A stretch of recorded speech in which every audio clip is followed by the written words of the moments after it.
Hi team everyone, Busy and Megan here. So today I want to talk to you a little bit about pain. And a question I often get asked in clinic is, what is causing my pain? And that may be during a run, after a run.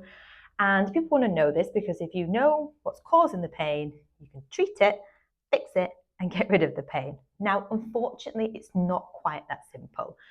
And pain is an incredibly complex process. So I'd like to reframe this a little bit. And rather than blaming a specific structure and saying that's the cause of your pain, we only treat that area, we look at the bigger picture. So we try and rule out any sinister pathologies, any red flags we would call them, and that would be something that would then refer on to another healthcare professional.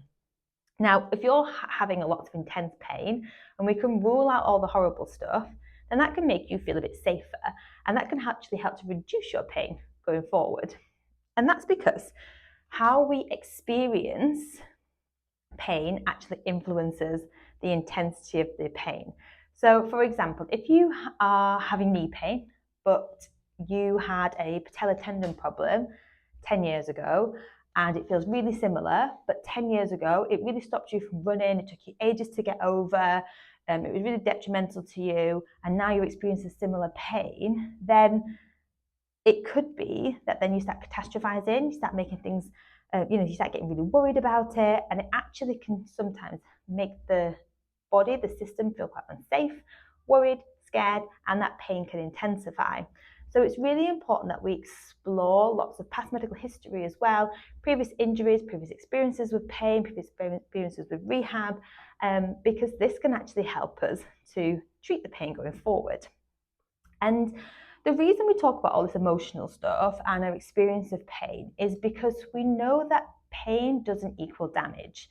So there's research to show people having scans, and some of these scans, people have got degradation and degeneration, and they have no pain, and some people have barely anything and have lots and lots of pain. So it doesn't correlate. So pain doesn't equal damage. So what we have to think about is pain as a warning system. So it would be no good if we only got pain once the damage had occurred. So pain occurs often before damage. It's a warning system. So it takes into account all the things that are happening to your body. So pressure, mechanical load, stress, lack of sleep. It considers that whole picture. And if it's not quite happy, then you might start experiencing pain. So it's really important that we look at that whole picture and we don't just blame one specific structure. Now, don't get me wrong, if you had a trauma, you had a fall on the fells, got hit by a car, something like with a significant amount of trauma in there, then yes, it could be mechanical, it could be structural.